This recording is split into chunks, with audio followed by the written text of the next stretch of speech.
in the real estate sector. RERA 2016.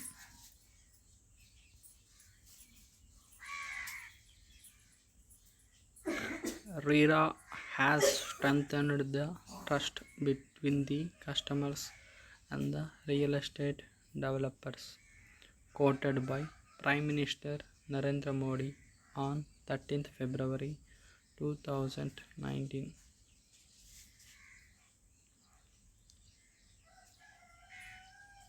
Chapters.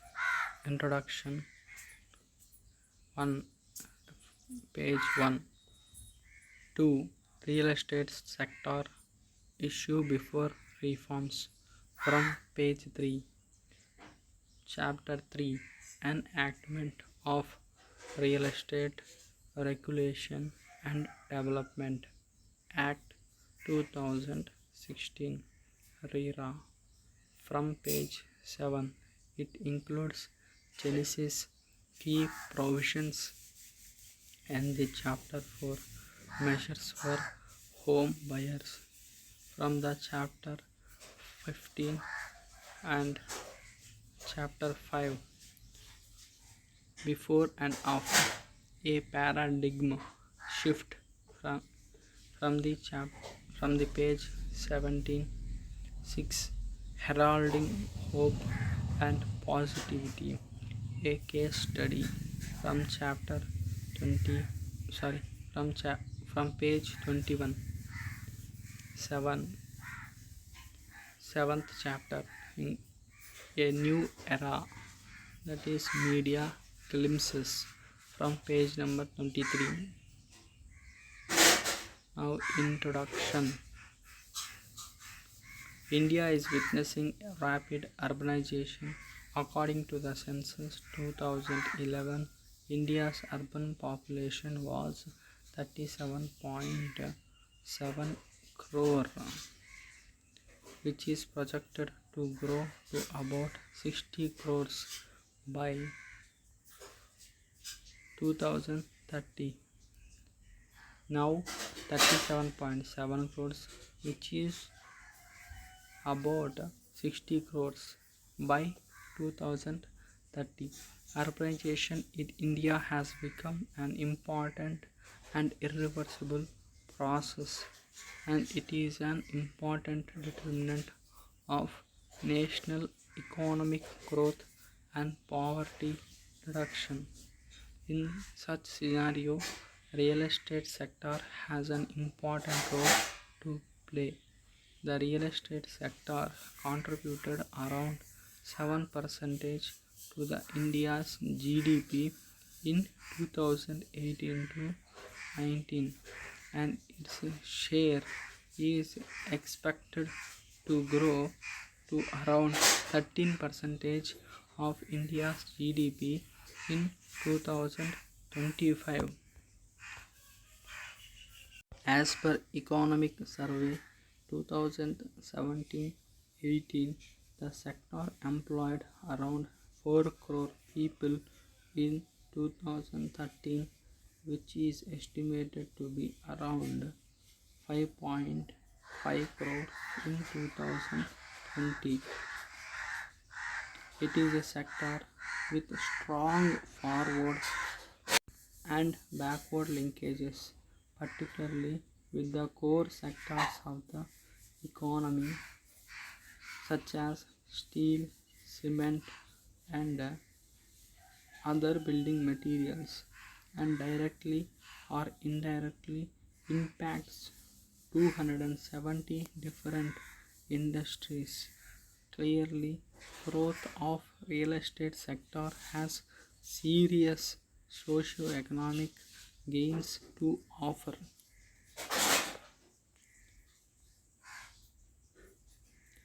This is the bar diagrams showing how the Indian urban population is growing from in years, which is the total population is projected on the x-axis, and see In 1981, it is 160 urban population. In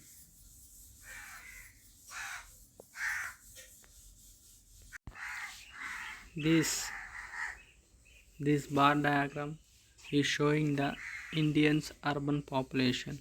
See in this, on the x-axis the total population in millions is projected, and on y-axis urban population in millions is projected. You can see in 1981 there is 685 millions of total population, of which 160 million people are urban people, that is around 23%. In 1991 there are total population is 856 million, of which 26% is contributed by urban population, that is 220 million. In 2001 the total population is 1040, of which 28%, that is 290 million people are urban population. In 2011 the total population is 1210 million, of which the urban population is around 31%, that is 380 million, whereas in 2030 year the total population is 1470 million population, of which 40% is contributed by urban population, that is 590 million people. By 2050 the total population will be 1620 million, in which the urban population accounts for about 50%, that is 815 million. This is an important chart that to be noted about that the significance of increase in urban population, indicating the more urbanization and more literacy and more job opportunities and reducing in poverty, as said above statements. Chapter 2, Real Estate Sector Issues before reforms.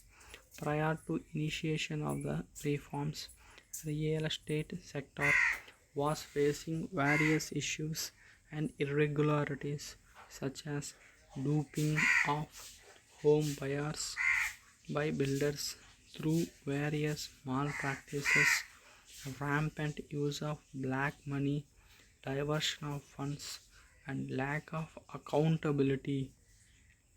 In the absence of any specific law to regulate this sector, that is real estate sector, home buyers were constrained to seek remedy under the laws such as Indian Contract Act and Consumer Protection Act, involving lengthy litigation process.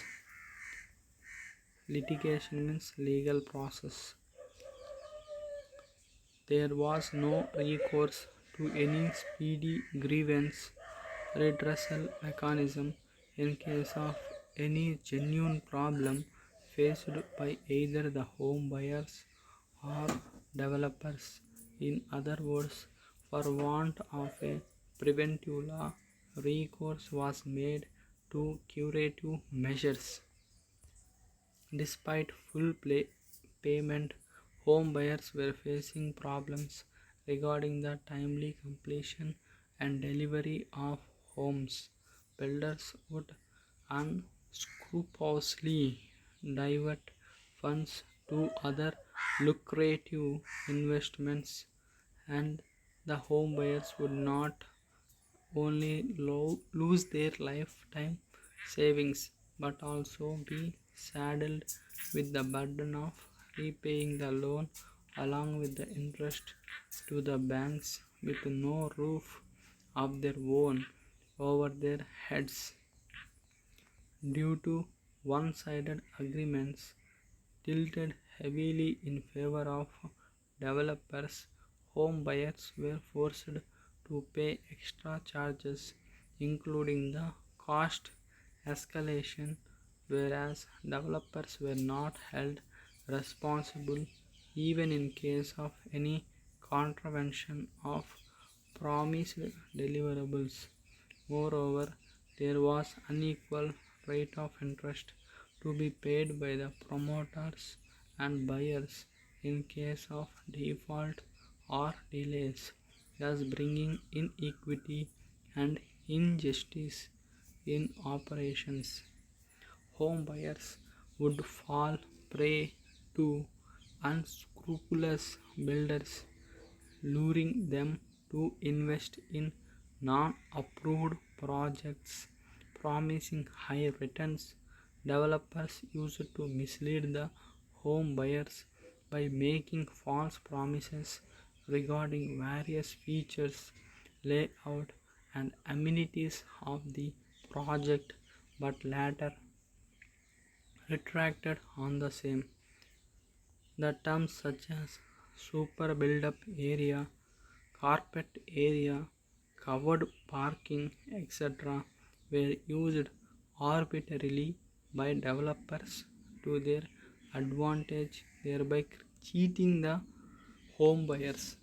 The home buyers paid for super area, whereas they got very less actual usable space in their flats or homes.